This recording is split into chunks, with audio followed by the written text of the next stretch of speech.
Hey, everybody, and welcome to Superhero Speak. I'm your host, Dave. I'm the other guy on here all the time, Don. And Don, we got someone down there. Oh, hey. It's You know, Tim Jones. I prefer being a bottom. So it's And we start Zing. already with the dirty jokes. He brings the dirty jokes, people. That's why we love him. All right, and we're tonight. What are we talking about, Don? I don't remember what I sent in the email. We got some. Oh, okay. Here we go. Superman. We got some. Oh, you weren't joking. We got some Superman news related to Peacemaker. We got a little bit of brand new day news about the Hulk and a rumor about Doomsday that we've been talking about, and of course, She-Hulk. Yes, and then of course the great Terrence Stamp. We'll talk about him. Passed away, but yeah. And then I had an idea.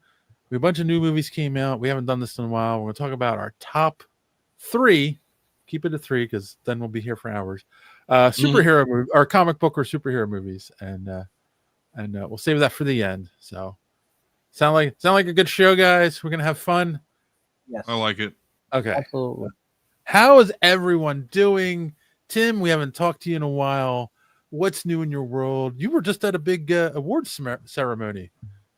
Yeah, last Friday, my wife and I, or I and my wife, were at the National Cartoonist Society Reuben Awards in Boston. And I'm in Rhode Island, so it's about an hour away. And so tuxes and gowns, and I had the tux on. And just want to clear that up. Okay. Legit clarification. So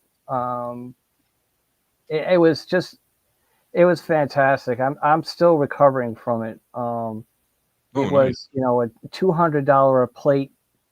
Yeah. Event. Okay. Yeah. And cocktail hour was the place to be because actually cocktail hour and a half because that's when I could meet these heroes of mine, of which all of them I couldn't get to, which was frustrating in and of itself. But because it's more of the name that you look for as opposed to what they look like. It's not like you're looking for Robert De Niro, and you know what they look like and stuff like that. But so I had to look for the names in that. So I met. You may have seen my pictures. I met Jerry Scott from Zits and Baby Blues. He was the one half of that. He was fantastic. I met Lynn Johnston. She for better or for worse. I met. I can't even think of all these people that I met, but it was just so awesome, and I was surprised because a lot of people recognized me in Sour Grapes, which was just blew me away.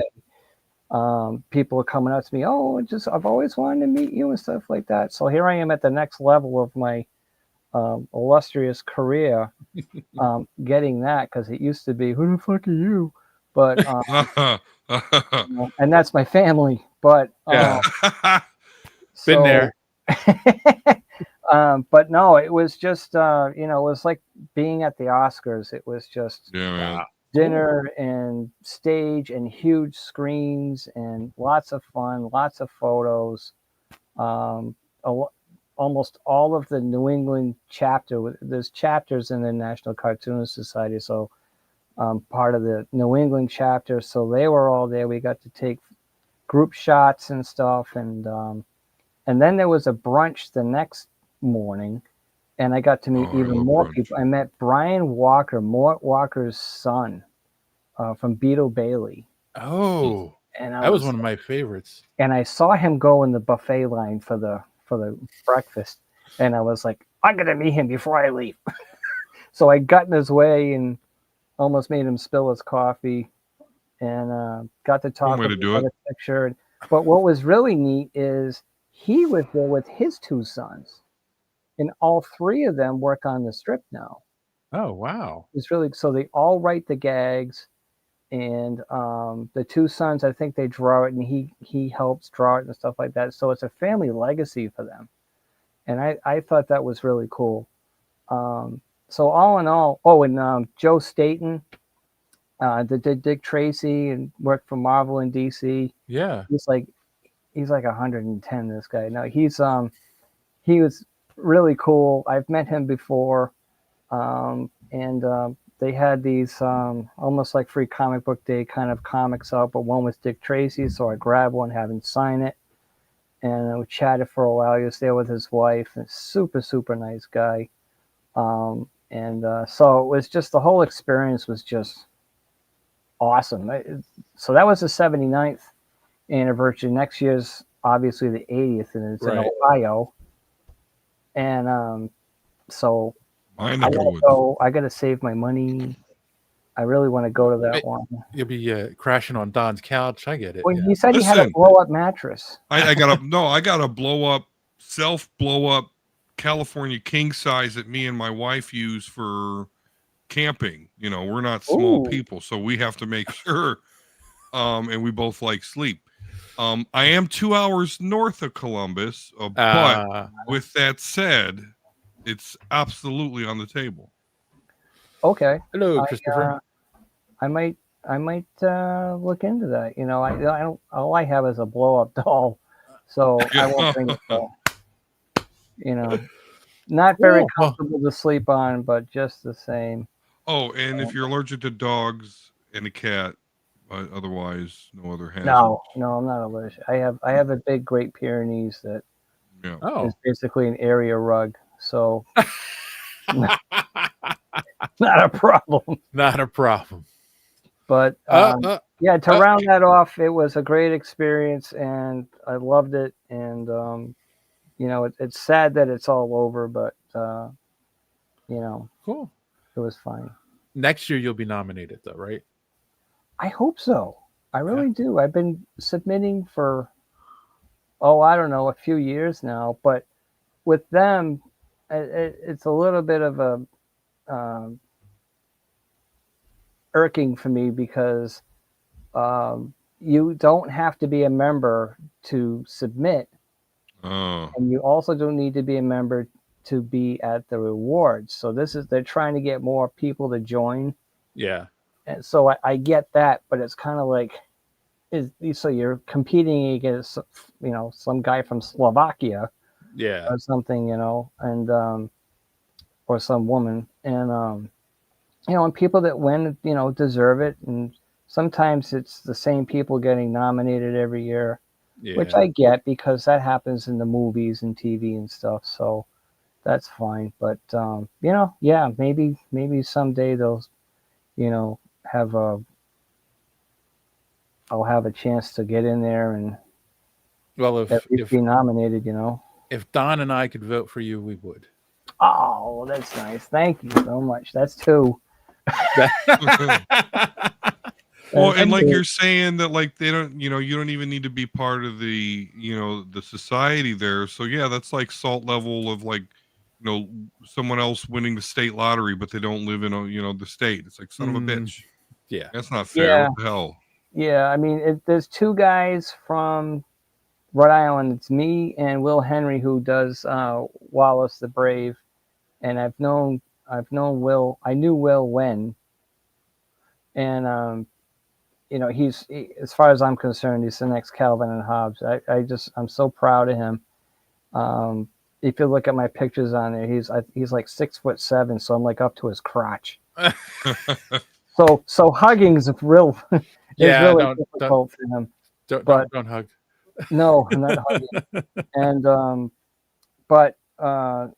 so yeah, and you get on the committees for voting. So they do it in levels. Yeah. So sometimes I'll get on.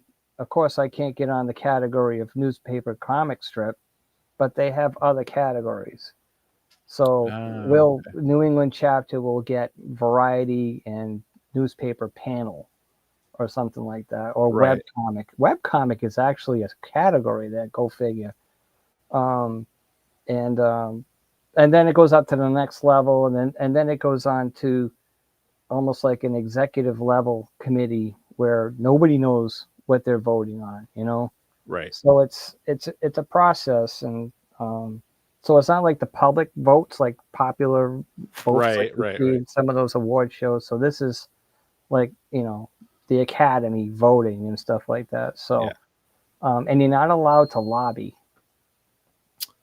You can't Ah. lobby. You can't say, "Oh, please vote for me, please." You know, you can't do that, because I would say it just like that too.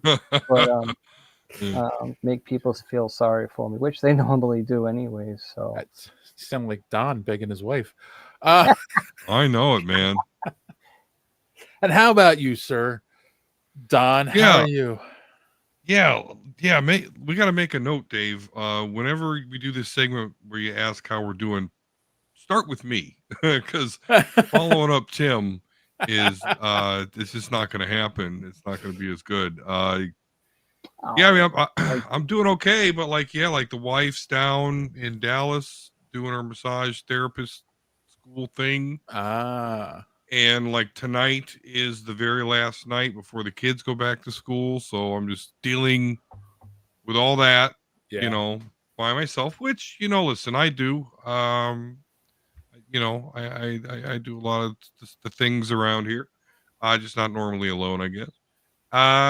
And yeah, that's there you have it. That's what I've been dealing with. I, So I am so glad the days of, getting my kids ready for the first day of school are way behind yeah, me man. at this point in life.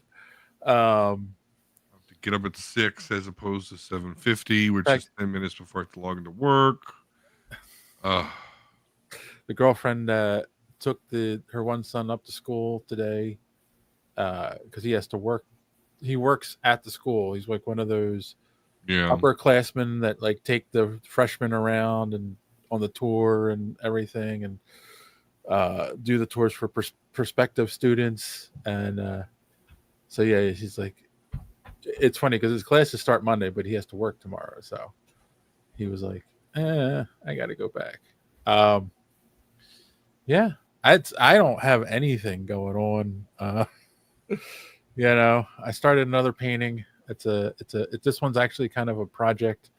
It's something different. It's one painting over 3 panels. So um, that's all I'm going to say about it. It's something that I've had an idea for this for a while. Your paintings are really good, Dave.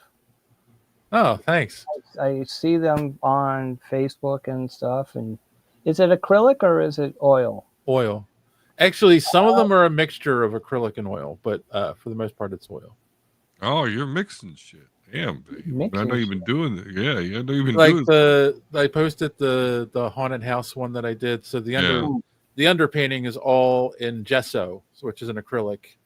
The black that the house was done in black, and then I did gray in the sky, and then went over it with oil colors. So yeah. Gesso, isn't that an ice cream? Is that the Yeah. Italian ice cream? No, you're thinking of what is that? The Italian. You're thinking of the Italian, like the real creamy stuff. Oh, gelato. Gelato. There you go. I was close. Probably doesn't taste the same. You don't want to eat gesso. It's an oil. It's an acrylic based paint. It's a great laxative. Yes. Thrawn says, "Draw me like one of your French girls, Dave." Yeah.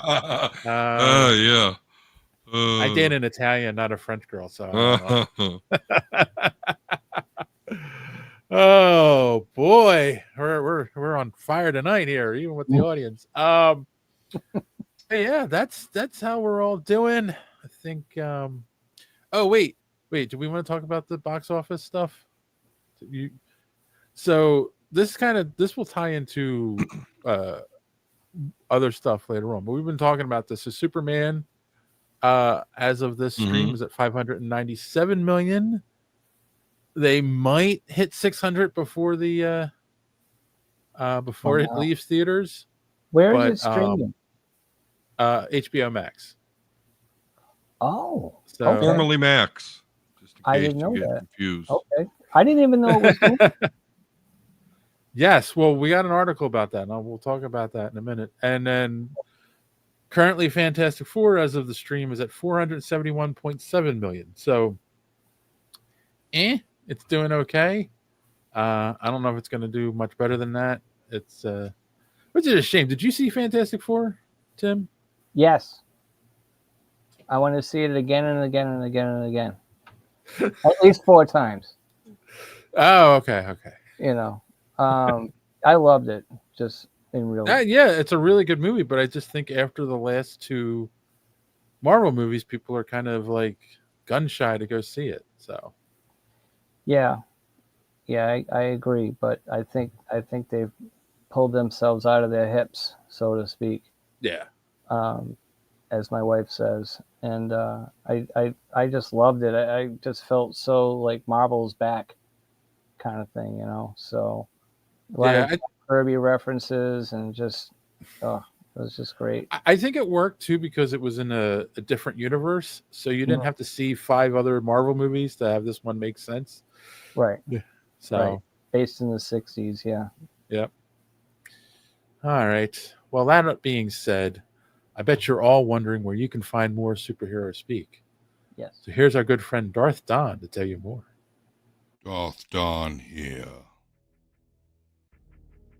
You must subscribe to Superhero Speak if you haven't already. And if you have already, make another account and subscribe again. You also will like this video. And while you're on the HoloNet, go to superheroespeak.com. Find the links to our merch and purchase one of our shirts. Don't skimp on the shipping, or else I will trap you in a box with an agitated gundog named Brie Lawson. I would just force lightning you, but we don't have that in the effects budget. Now, back to the show.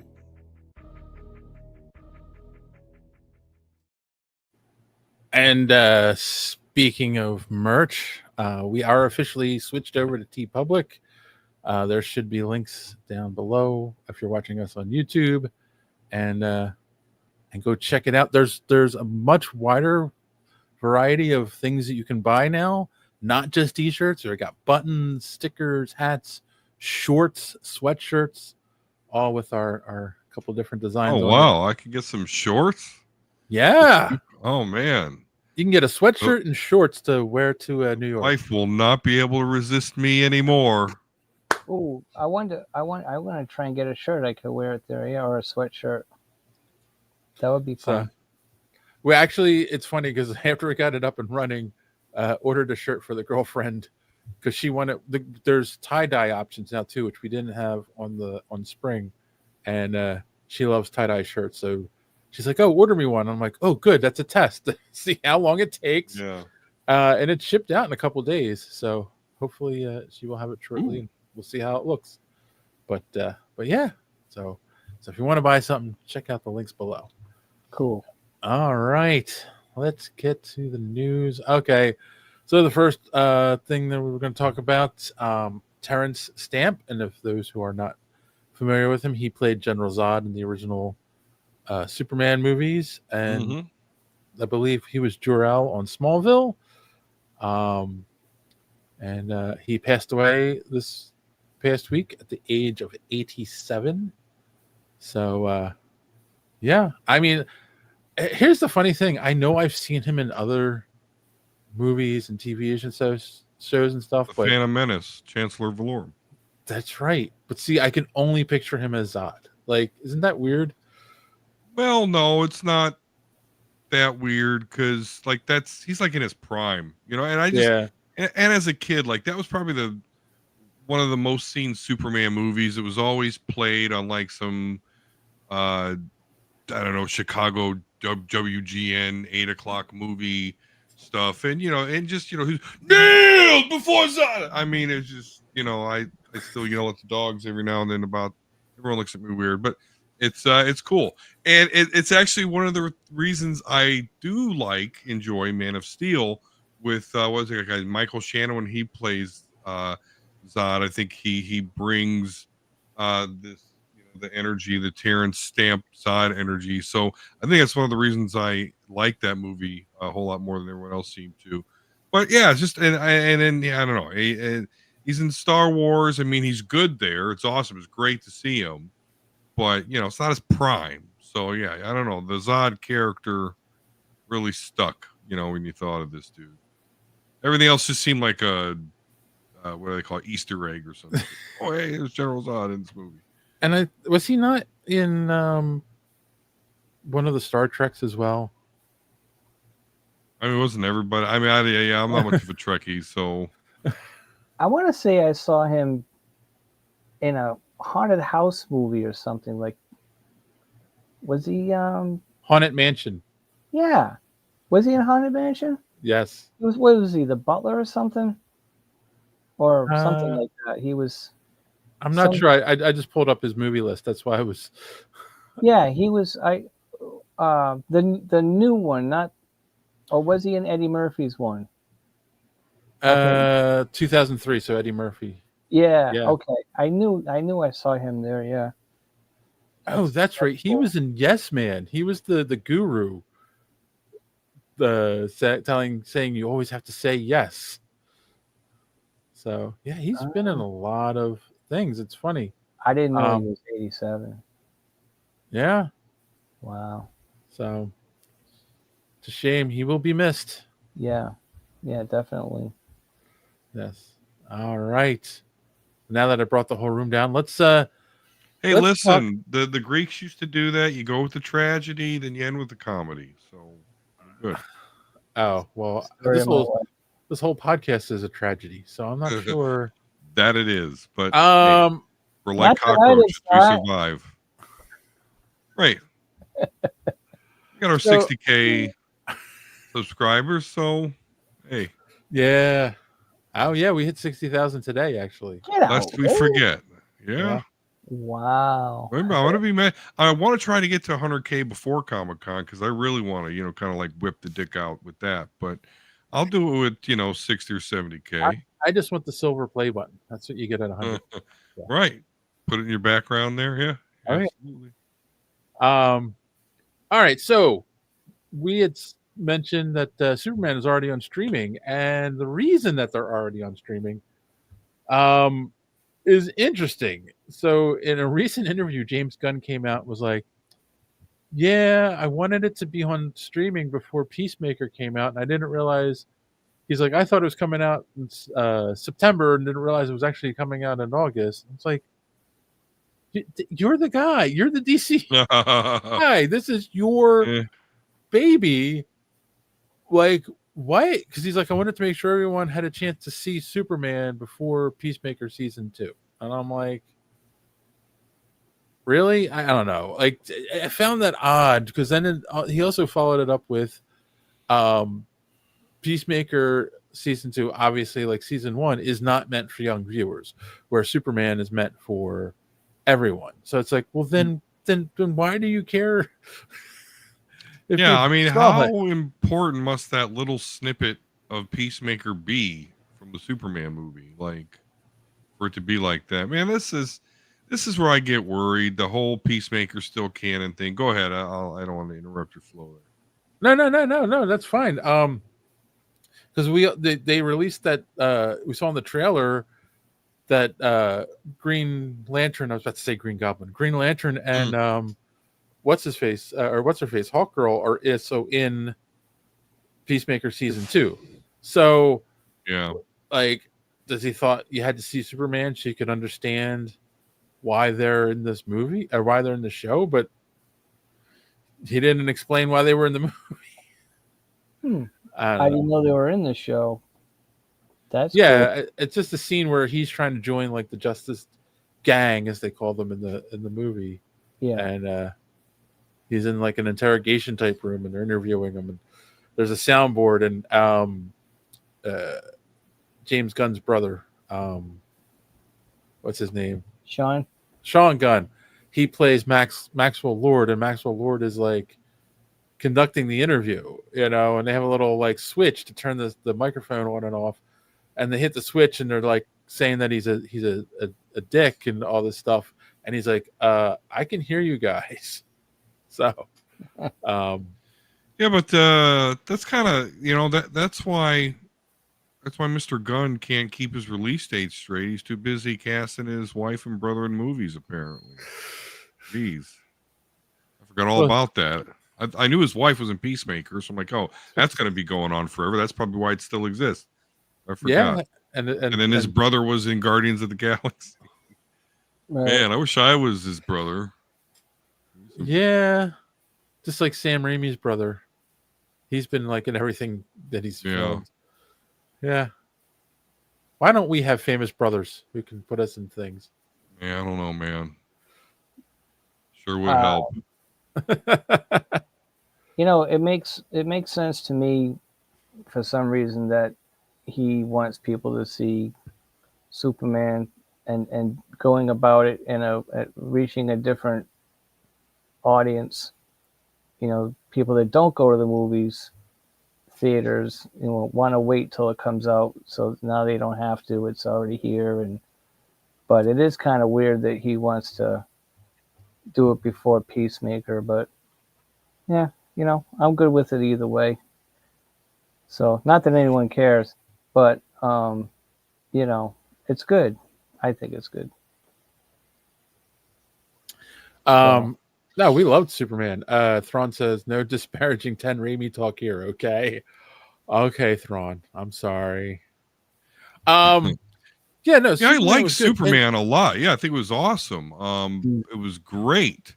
I'm not sure about this multiverse shit right off the bat with Peacemaker and all that. I don't get the remnants from the old DC, the old guard, kind of still being around. Other than just what James Gunn did. And the problem is, in my opinion, and we've talked about this ad nauseum on this show before, is like this idea that now that they've made the window between releasing the movies and going to streaming so much smaller now, because all the movie companies have a streaming service, they can put them out whenever they want.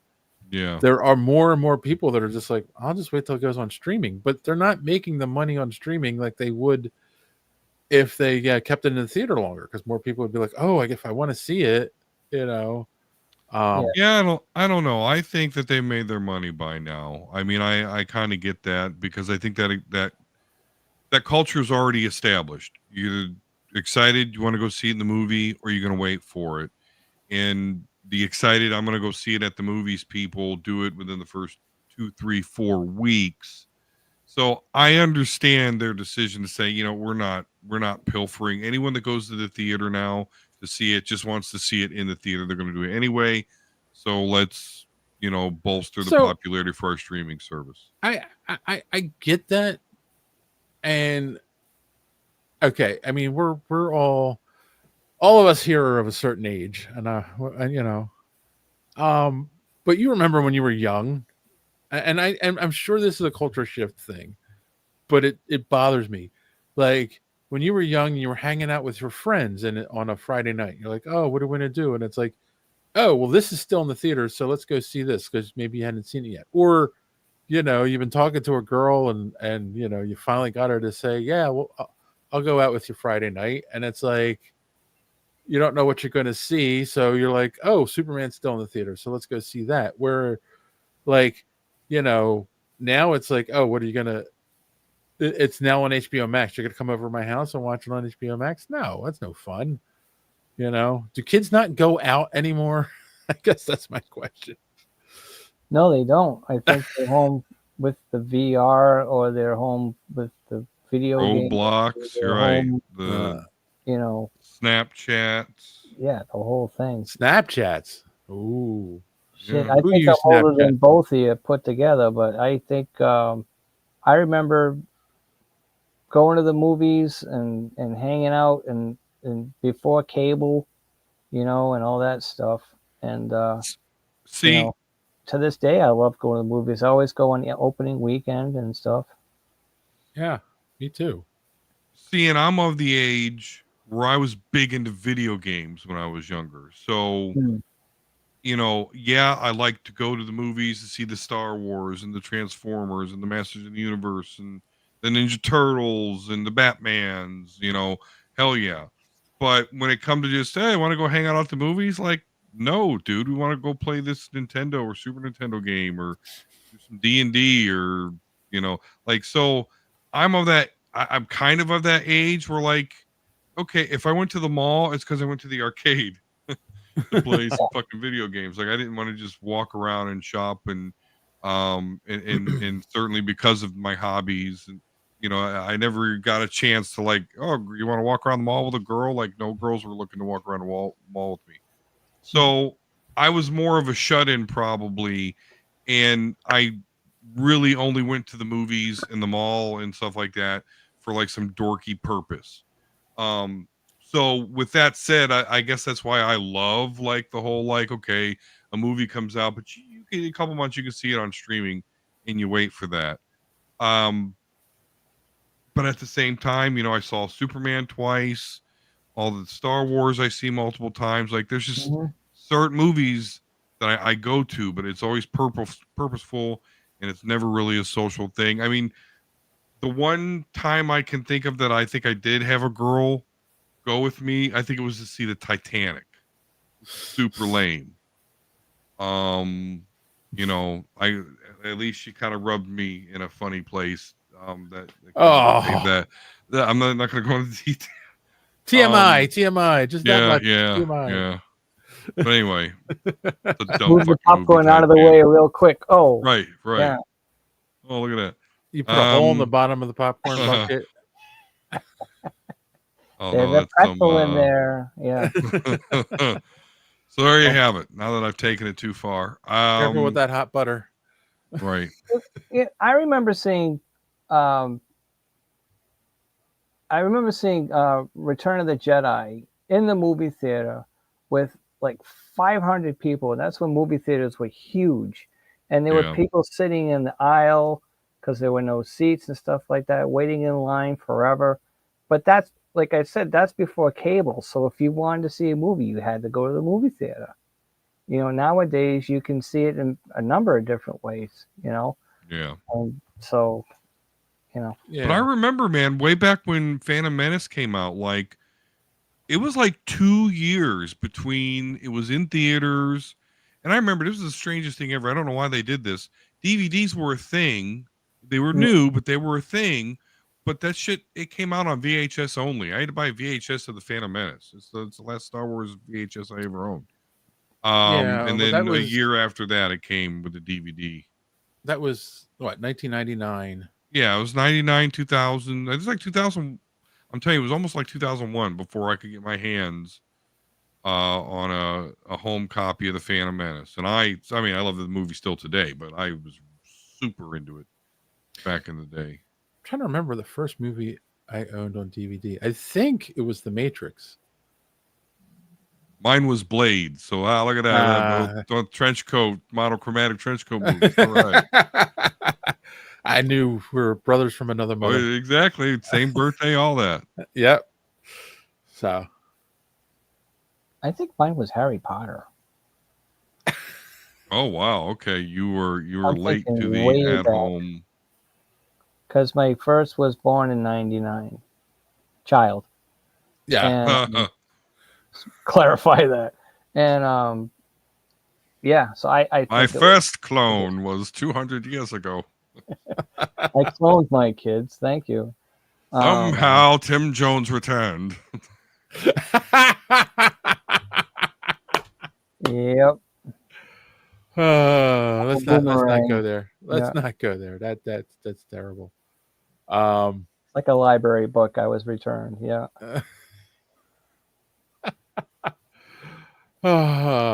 Speaking of things returning, there we go. So we got Hulk was confirmed to be in Brand New Day.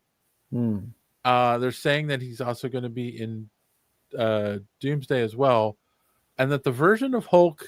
This is a rumor now; it's not confirmed, but I feel like it's true. We're getting Savage Hulk in Brand New Day, which I find interesting because I want to know how they're going to explain it, because they didn't really explain Professor Hulk. Like all of a sudden, it was just here's Bruce Banner's personality in Hulk. There's no more angry guy, separate personality. He's just Hulk all the time. Um, and there was no more switching back and forth. At least not in Infinity War, not Infinity War. Uh, Endgame. You know. So I don't know. What do you think? Do you think it's weird to go back to Savage Hulk now, or do you think we need that at this point in the MCU? I don't know if I would say it's a need, but I do know that there are a lot of people that aren't super into the smart Hulk version of the character. Yeah. I'm kind of one of them. I like Hulk when he's hulking out, he's destroying stuff.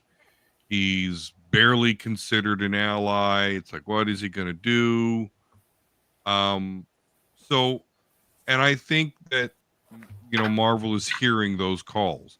Plus, at this point, if they really are going to reboot the universe, they don't have a lot of time to do Savage Hulk, which is a popular Hulk. Yeah. They have, and I mentioned this on the show. His son Scar has been introduced in the most pathetic way possible. Way. Yes. So I can see where they could be setting up for, okay, something happens to his son Scar, so he just goes ape shit, and there you have it. Yeah, I mean, the Plus article, the multiverse. So that's what the article does say. Things happen. It mentions a couple things that we know about, which seem like weird, but things happen that push him over the edge, and that's what makes him savage again. See, I was hoping. I'm hoping that I'm just the opposite. I hope they do Savage Hulk, because I've been waiting for that. I much prefer an angry, batshit Hulk that, like in Endgame, that was the only thing that I was disappointed in. I mean, I liked the idea of Professor Hulk, but I was so hoping in Endgame that somehow, some way, he would break out of being Professor Hulk and just go ape shit and get back at Thanos.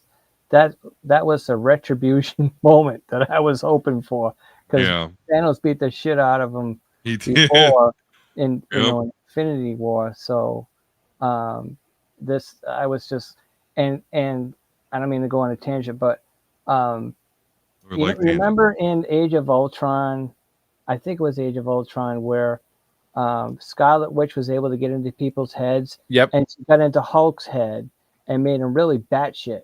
So I was hoping that she got this light on in Endgame and just be like, I did that to him once. Maybe I could do it again. And she would have brought that out and then beat the shit out of Thanos. That was my wish for that. But anyways, so I gravitate towards Savage Hulk, Angry Hulk, pissed off Hulk. Yeah. I mean, I agree too, because I always felt, and it's funny because it was the late 80s, early 90s when they introduced Professor Hulk into the comics, and I always felt it was weird. It took something away from the character, right? Yeah. Like, there's that duality, like a Dr. Jekyll, Mr. Hyde kind of thing, and he doesn't have control when he becomes the Hulk. Like, there's still goodness there, but he's angry and he causes damage, and it's just like, to have him in Endgame and smash some stuff. Oh, seems gratuitous. It was just like such a dumb joke. It really was. Yeah, that one didn't land very well. Yeah. Yeah. So yeah, we shall see. We shall see. It's a cool rumor. Yeah, I think you're right though. a lot of people want that. They don't want the wimpy Hulk that we've gotten. There was a lot of criticism of his portrayal on the She-Hulk TV show. And speaking of She-Hulk, the rumor is that she will be in Doomsday.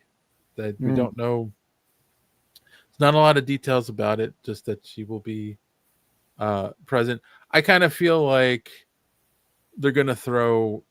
It's going to be a multiverse movie, so they're going to throw everything at the wall. So who knows what version, if it's be, or to be She-Hulk from the TV show, or if it'll be She-Hulk, from another universe where maybe it's a Savage She-Hulk, because there has been It'd be interesting to see how they're all going to share the screen in that movie, unless it's like a 3.5-hour movie to give everybody some good time on screen. I mean, what are they going to have her do?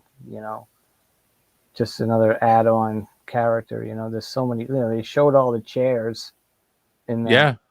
Yeah. Well, there's for a 1 second.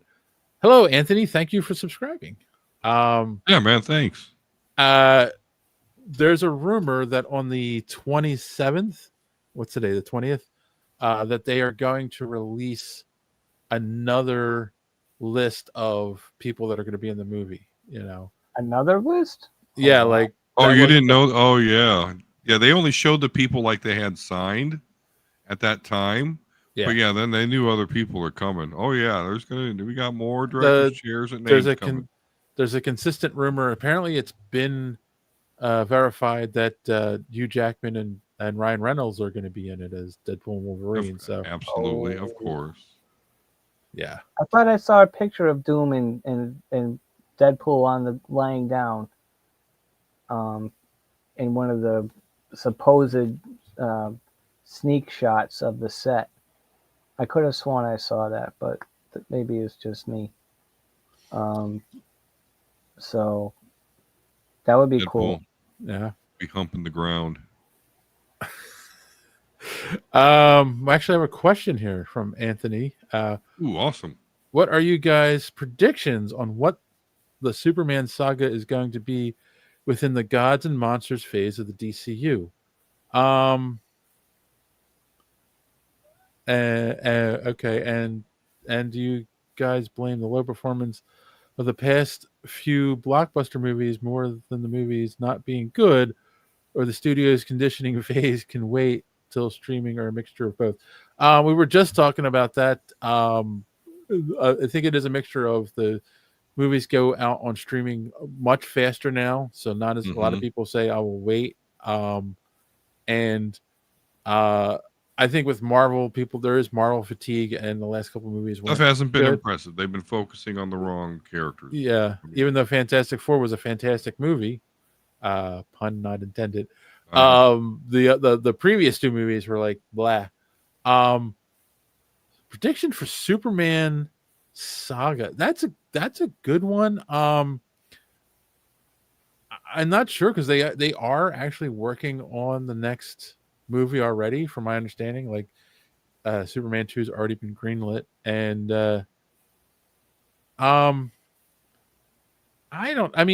there's the obvious is bring in Zod, right? Like, right, we've done Lex, bring in Zod. I would like to Gods and Monsters too. Like that's is Darkseid too fast? I mean, Darkseid's too fast. Brainiac.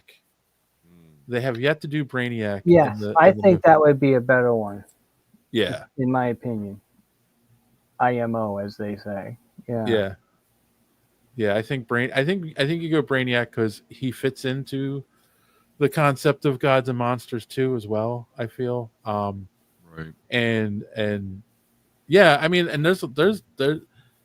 I feel like the way Gunn is, if he continues like being the main writer, he is also going to play into the whole, like he proved himself at the end and he saved the world, but there's still going to be people that are like, oh, but he was sent here to conquer us, and I think he'll play into that as a little bit as well.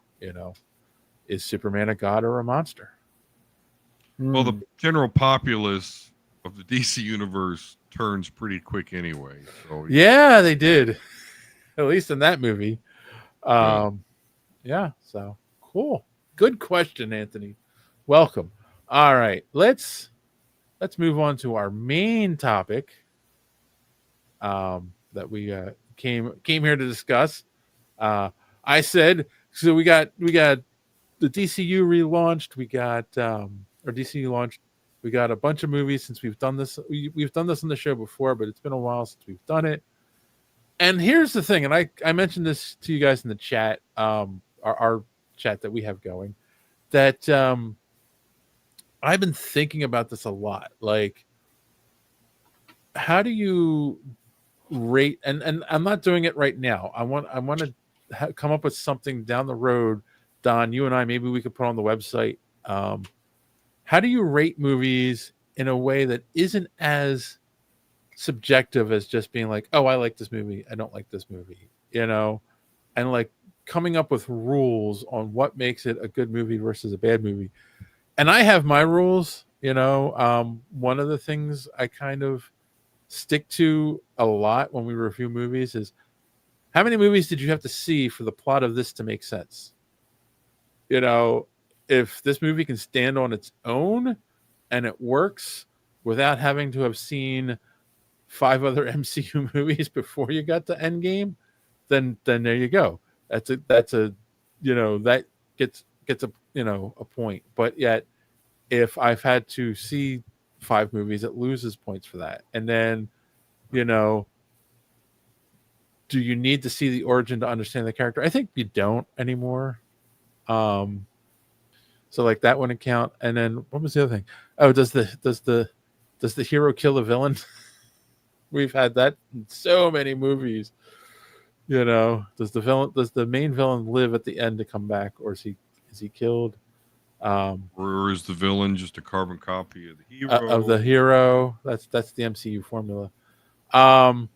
That's funny though, man, because I am very unformatted when it comes to my criticism of movies. I know that. Like, I know that if they like do the thing right, that I'll forgive plot contrivances and whatnot. And I also, like, on the opposite end of you, like, I don't think of, how much should I have to know? Like, I love when movies just come in. You don't fucking know. You don't fucking know. I love it. So, yeah, but that came from. I've talked about this on the show before. Like, I say to my girlfriend, "You want to go see this movie with me?" Yeah. And we've been together for 4 years now, so almost 4 years now. So she's getting good at being like, nah, I don't really want to go see that one, because she knows she's not going to know what's going on. Where we saw movies and she's like, wait, what's going on here? Why are they doing this? Who's that?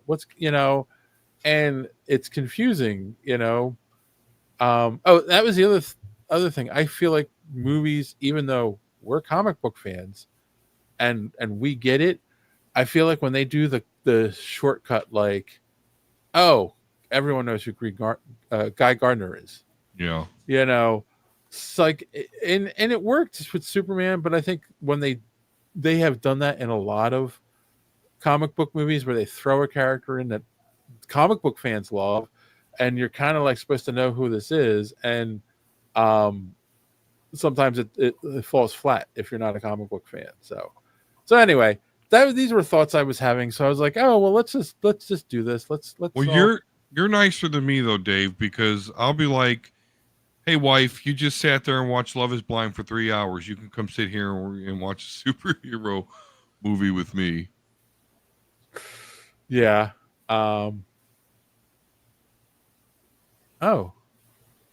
Mongol Vandal or Gorilla Grodd? That's Anthony's. They're not bad picks. Gorilla Grodd, I think of Flash more, but actually, the next big villain, and it's going to be a solo movie, is Clayface, which I don't get that one either. I don't know how that's going to work. All right, so let's start at your number 3, and we'll work up to your number 1, and we'll discuss each one. You don't really have to greatly defend it, but you might. So Tim, you can go first. Does it have to be superhero movies? Is that what we're going for? Superhero / comic book, okay. All right, got it. Yeah. So So, So we're starting at number 3. yeah, Okay. So number 3 being the worst, yes, or like the lesser. Okay. the lesser, yes. So I think I'm a Marvel fan, Right. so I'm going to stick with that. So I would say number 3 is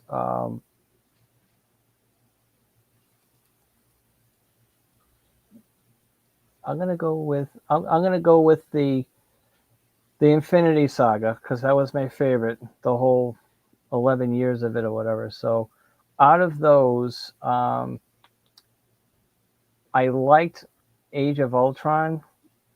God forgive me, but that would be my number 3, because it was an Avengers movie, but it wasn't the best out of the 3. And while there were parts of that that kind of were meh to me, um, especially Ultron, um, there was a lot in there that I liked. You know, the birth of Vision, and that kind of thing. So, but I'm kind of 50-50 on the movie, but that would be my number 3 out of the Marvel Infinity Saga movies. James Spader was great as Ultron. Yes. I did like that movie. I know people hate on that one, Tim, but I am a fellow enjoyer of that movie. Yeah, It I'm not 100% on it, but when you mentioned, James Spader was great as Ultron. It's just that as soon as they gave him a mouth, I was Yeah, I was it for yeah. me. I was like, what are they doing? I was so totally expecting the fiery, yeah. whatever robotic Um mess of him, but here's the funny thing, like one of the things in my mind based on what I was talking about earlier with the what you call it, the things that would take away from the movie, if you hadn't seen uh the first Avengers movie, a lot of Ultron doesn't work. right, There's a lot of, like, because they have the Mind Stone from the staff, right, which is what they use to create Vision, but it, like, without knowing anything, like, it's hard to see that movie on all the Avengers movies are hard to see on their own. So, right, yeah, but yeah, no, I mean, but it like at the end of the day, it's still a good movie. All right, Don, what's your number 3? It's funny because you already mentioned it, but the Avengers, the original one. Okay. I remember going to the theater and thinking like, wow, this is wow. They that there they are, the Avengers, like crazy looking Thor and Hulk and Captain America with those stupid little wings on his helmet. Like, but I get it. They made decisions like as soon as they could, they took that hood right off, helmet right off him. And they did have a better design in Captain America First Avengers form. But anyway, it was just I was at first watching that, I was just blown away. The Thanos tease, it was just cool. I thought it was really well done. Yeah, you can poke holes at it nowadays, but just I remember back when I first saw it, and even now I'll watch it. It's just fun and cool. And to me, it was really like the start of like, yeah, they really can do a lot of crazy shit, and it'll be good. Okay. My number 3 is also a Marvel movie. The original Iron Man 1. I think that movie for a comic book movie is almost pure perfection. Absolute right casting of Robert Downey Jr. as Tony Stark. The Jebediah Stane is an excellent villain for that movie, and the after credit scene, bringing Samuel Jackson in as Nick Fury and saying, "I want to tell you about the Avengers Initiative." Just like I remember being in the theater and everyone exploding when he said that, and Yeah. like that it was pure excitement. It was like thinking back to when I first saw that movie and like walking into the theater going, they did an Iron Man movie. I like Robert Downey Jr. I like comic book movies. let's see what happens. And then walking out of that theater like, wow, the potential for like bringing in the Avengers and doing something great totally like flipped my mind about comic book movies at that point. Yeah, So yeah, I'm yeah, right there with you. Yeah, I'm a huge Iron Man fan. If you could see my room here, I have tons of Iron Man stuff. So it's just when I saw that, I was just, man, the comic book movies are back. I mean, the ones they had before that were okay, but now it's like, wow, they lit the match for the Inferno. yeah. All right, Tim, What? what is your number two? My number two is, and I've got them written down here. Um, Being an artist, um, Spider Verse movies, Okay. especially the first one, Yeah. Spider Man and the Spider Verse, and the second one was fantastic too. But just when I saw that, I was just like, "This is bananas." I loved.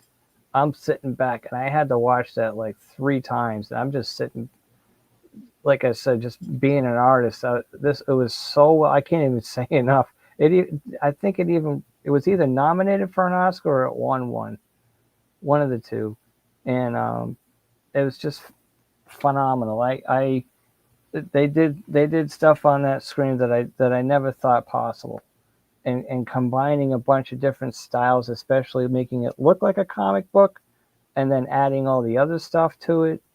Right. And the acting was, voice acting was fantastic. I mean, just everything about it, including Nicolas Cage and John Mulaney. I was like, John Mulaney is like one of my favorite comedians, and it was just like he's perfect as Spider Pig.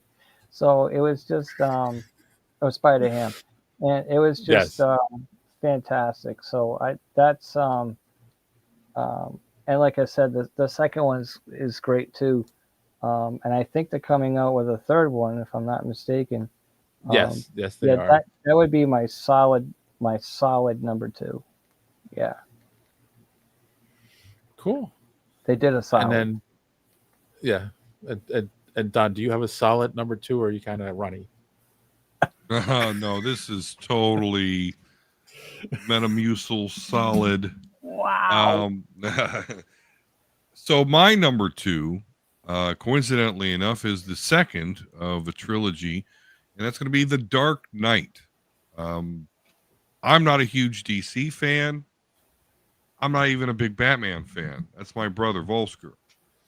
But The Dark Knight was just something super. I mean, Batman Begins was great, Mm. and then they show you the Joker card at that end of the movie, and then The Dark Knight comes out, and just the way it opens, Heath Ledger's Joker, of course. Oh yeah. There's nothing else to say about it that hasn't already been said. It's considered by many to be the best superhero movie. I have a bias that probably is preventing that, but number two, super solid. Every morning at the same time. No, my number two is going to be The Dark Knight for sure. It's great. It's awesome. Uh Can I just say one qualm I had with those movies was Batman's cape. It looked like a blanket. Yeah. That's all I want to say. it's how he keeps the bad guys warm. Uh our good friend Marky Mark from So Wizards watching, he says Into the Spider Verse did win Oscar for Best Animated Feature. Yes, yes, it did. I was right. It's a great movie. So Don again, he did it again, sharing a same brain. The Dark Knight is my number two as well. Heath Ledger's perfection as the Joker. I have had people say this to me, and I've thought about it. It's like, is it is it a really good comic book movie, or is it like Heath Ledger is just so good in that movie, you forgive everything else that goes on? And you know what? No, I don't think Maybe. that. Maybe, but I don't think so. I mean, it's everything with the Joker is so well written in that movie, like that makes it work. He is the wild card as he should be. You've got Batman who's trying to stop the gangs um, while dealing with this wild card. Yeah. I mean, and again, they didn't kill Joker off at the end. It's a shame that Heath Ledger passed away because he would have been a big part of the third movie. But unfortunately, But that Heath was Ledger, stupid the way they yeah. made it. So yeah, it's another near perfect superhero movie. Near perfect, you know. My number one, in my opinion, is the perfect superhero movie. So, but before we get to my number one, Tim, Yes. this is your moment to shine. What is your number one superhero / comic book movie? It's like my wedding night, my time to shine. Uh-huh. It was a little dark, to be honest with you. Well, I hate to say it, but it's a tie. But because we already mentioned the other one, I think that Spider-Man: No Way Home is Okay. the best as far as I'm concerned. That movie was, and I saw it in the theater, and it was probably the most fun I've ever had in a movie theater. And when it came out, I was so excited to see it. We got there like an hour and a half before it came out, before the movie started, and the line was that long. And I just remember cheering and yelling and crying, and people on the edge of their seats and stuff like that. The place was packed. The movie itself was just so many. It was so entertaining and so dramatic and so action filled and so well done, that I literally just could not get enough of it. And the way they brought in, the other two Spider-Mans in from the other movies and made it work, and just surprises and twists that I didn't see coming, Yeah. especially with, with Aunt May and that, and which was really heart-wrenching. Yeah, that's my number one. I can't dispute it. The other one was the original Iron Man, but we already touched base on that, being an Iron Man fan. So I guess I have to give that an honorable mention. But yeah, Spider-Man: No Way Home. I agree. I agree because for the twists and turns, like there were definitely. It's funny because where now I see movies and I feel like they gave everything away in the trailer, and I felt that way for years. But that, like, no, I definitely, there were a lot of surprises in that, and I think that's what made it like a good movie in the theater. Yeah, yeah. All right, Don, what X-Men movie is your number one? That X-Men movie is Deadpool 2. Oh. And you touched on it exactly. It is absolutely my favorite X-Men movie, which is surprising because Deadpool as a character in the comics, I never liked. Got a chuckle out of here or there. But nonetheless, they come out with his movies. They come out with the first one. And really, this to me, it's almost a tie, Deadpool 1 and 2. But Deadpool 2, I personally like better than Deadpool 1. But they both feature a comic accurate Colossus, Fyodor Rasputin. Not just looks, but the way he acts, what he would do, the person. Yeah. I mean, they really got who that character was that I fell in love with. And for those who don't know, that's my favorite comic book hero, Colossus. So the second one comes along, and Juggernaut's in it. Yeah. Played by Ryan Reynolds, by the way. But yes. And I remember, being in the theater thinking, holy fuck, I'm about to watch Colossus and Juggernaut fight. And they're both comic accurate. Now, I've explained before, I like to see them do the thing, power porn kind of guy. So outside of, I got to see my favorite movie version of Colossus fight Juggernaut. I just the Josh Brolin as Cable was great. The only complaint I even have is that when he went to use his time travel device, he should have been like body slide, like that's what he says before he does it. But anyway, okay, they didn't do it. Deadpool as a character, like he progresses to where he's wanting to save that kid and willing to die for him, and then the scene where he thinks he's gonna die, and it takes him like 15 minutes to do it. Was just hilarious. So the Deadpool, they're hilarious. They're super comic booky, which I love. So that's my number one. Deadpool 2 / Deadpool 1. I think the villain in Deadpool 1's a lot lamer than Deadpool 2. So I'm just Deadpool 2. That's my number one. Okay. All right. Now my turn. You guys are all wrong. Yeah. Guess? Yeah. Do you have a guess before I reveal my number one? Mary Poppins. Oh my god. Let's see. Dave's favorite comic book movie. It must be X-Men Apocalypse. Oh my god. It's got to be it. No. I have said this on the podcast many times. It's Spider-Man 2, the original trilogy. Yeah. Spider-Man 2, Sam Raimi, Tobey Maguire, Spider-Man 2. Okay. It's so many reasons why. Like, I mean, up until then, most superhero movies were kind of lame.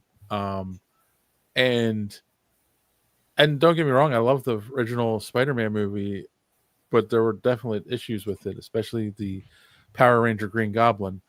Well, right, covering Willem Dafoe's face when naturally he looks like the Green Goblin is got to be the dumbest decision ever. Yeah, but the version of Doc Ock where he's friends with Peter and then becomes evil, I thought that was so well written, and Peter just having Peter struggles with MJ, like stuff that's right out of the comic book, but like I will always go back to the fight between Doc Ock and Spider-Man on the subway train is the most perfect Spider-Man fight ever put to film. They have yet to beat that scene, and I'm sure once they do, because I feel once they get a good Spider-Man fight scene, I'll probably, that might move down to number 2, and whatever that new movie is, it'll go up to number 1. But just him being able to dodge all the swings from Doc Ock because he's Spider-Man and he has spider sense, and I feel like they've missed that in so many other fights in the movies. And then Doc Ock finally being like, okay, fine, and he makes the train go out of control, and Spidey has to stop it with his strength. But like before we get to that, like it's such a good fight, Oh, when he jumps up and he moves his body so he goes through the bridge, and then lands back on the train, like perfection. Like Sam Raimi knew what he was doing when he choreographed that fight. So yeah. It's like the best Spider-Man scene put to film. What does Marky Mark say? Superman 1978 is the absolute best superhero movie of all time, beginning to end. I love you, Mark, but I don't know. It is the golden standard of Superman movies. It's the golden standard of a lot of things. But I don't know. I have a hard time, especially after watching Nicholas Holt's Lex Luthor. Going back on Gene Hackman was a good Lex Luthor. Like, I don't know. It's funny because for 1978, it was very comic booky. Yeah. So I don't know. Mark, you going to New York Comic Con this year? Maybe we can fight about it there over dinner. So yeah, that's our 3 choices. We definitely have had People chiming in here in the chat. Thrawn is saying Mystery Men. I love that movie. It is a great superhero movie. It's not based on an actual comic book though, but I do love that movie. Of course, Mark is saying Superman 1978, and Anthony says his number one is Batman, the Matt Reeves Batman. It's another good choice. Very interesting take on the Riddler in that movie, but still a good choice. So maybe we got it right, maybe we got it wrong. Let us know in those comments down below if you're watching this after the fact. What is your favorite superhero movie of all time? Could be Dark Knight, could be Iron Man, it could be, I don't know. Can I mention one more? Watchmen. Sure, you can mention. You got an honorable mention? Just because another honorable mention, can't say that word. The Incredibles. That is a good one. That is a good one. It was on TV the other night, and I was just like, "Damn, this is good." So, sorry. No problem. I just thought of it. So, yep. Okay. So Anthony, real quick, we'll address. He wants us to mention his comments, and we'll do that before we wrap it up here. The reason why Wakanda Forever is my number 2 is because the fact that I was able to see myself represented live action for superheroes as a Hispanic comic book fan. I love that, but what about Blue Beetle? You know, I thought that was a much better representation than their version of Namor and Wakanda Forever. But you know, it's to each his own. I have nothing against Wakanda Forever other than that Namor has grown on me, to be complete. At first, I was kind of like, I didn't like how they changed the name of the, it wasn't Atlantis and whatnot. Right. But the only thing I don't like about Wakanda Forever is, and we've talked about it, they need to cast T'Challa. Yes, that's the problem. That dynamic between those two characters would have been way better. Yeah, they need to recast T'Challa, unfortunately. So yeah. And then Anthony says, I wanted to like the Spider-Verse movies, but I couldn't because of the fact that my autism, and it constantly was giving me headaches because of the animation style they were using. I could see that. I can see that too, yeah. Yeah, it was very busy. It's extremely busy. And then the second one, Into the Spider-Verse, when like they have all the different Spider-Men all in different animation styles. Like, yeah, I could see how that'd be hard to follow, especially if you have any kind of neurological issues. Spider-Man.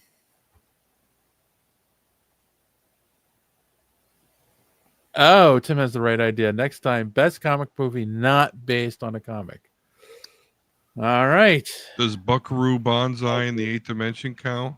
Yeah, that's a very comic booky movie that isn't based on a comic book. So, yeah, I could see that. All right. Next time we'll do that. But until next time, I have a very important question that I need to ask you guys. What did we learn on the show tonight? What did you guys learn, or do you have recommendations, or both? And of course, Tim, being the guest, you can go first. What my number 2 is. Really. I never thought about my number 2. And there are ways to control that to make it easier. But there is medication, there are foods.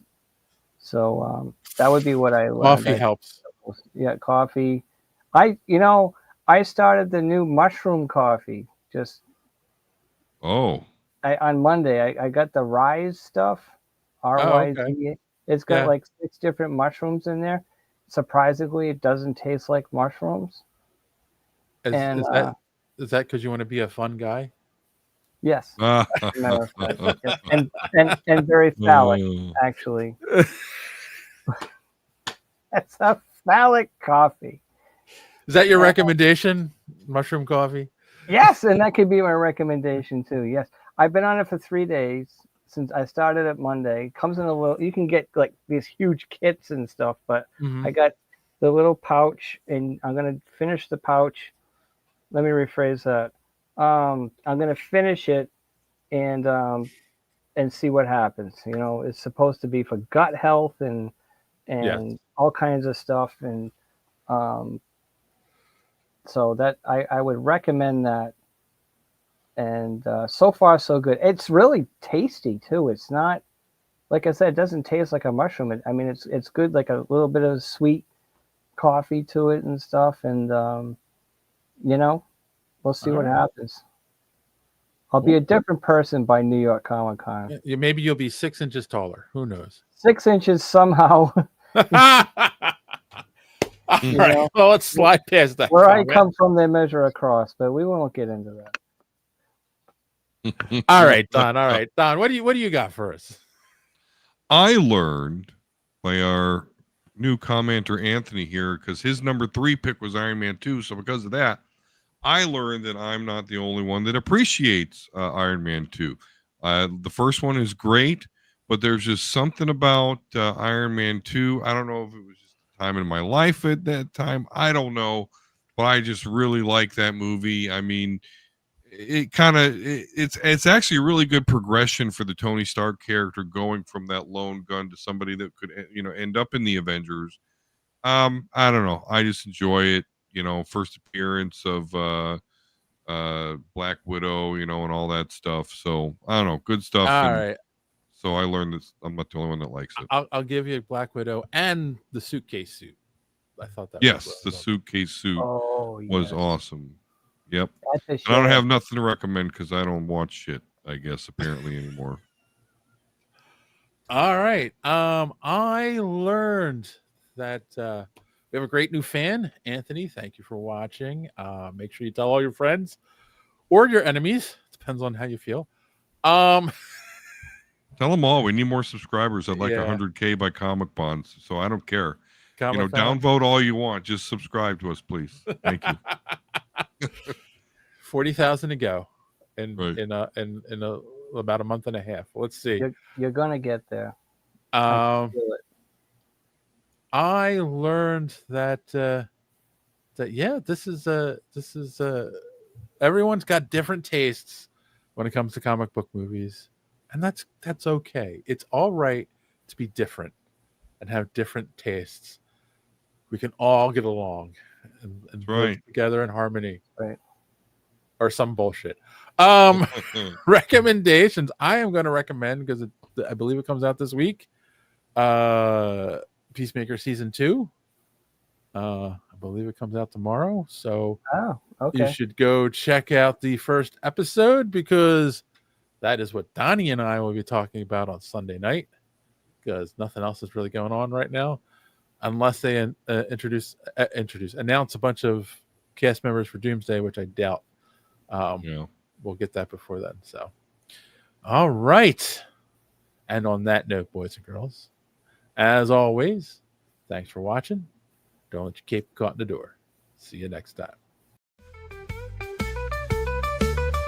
If you haven't done so yet, subscribe.